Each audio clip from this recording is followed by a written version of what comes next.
2026 पर्यंत स्वयंपुनर्विकासासाठी येणाऱ्या प्रकल्पांना व्याज माफी।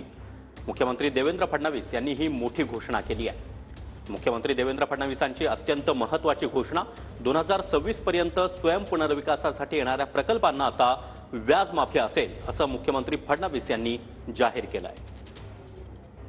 पुनर्विकासाच्या बाबतीत हे व्याज रद्द केलं जाईल।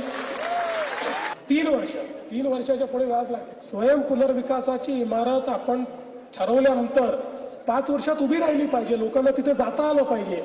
या दृष्टीनं 3 वर्षाकरता या संदर्भात जी काही व्याज माफी आहे ती व्याज माफी आपण देऊ।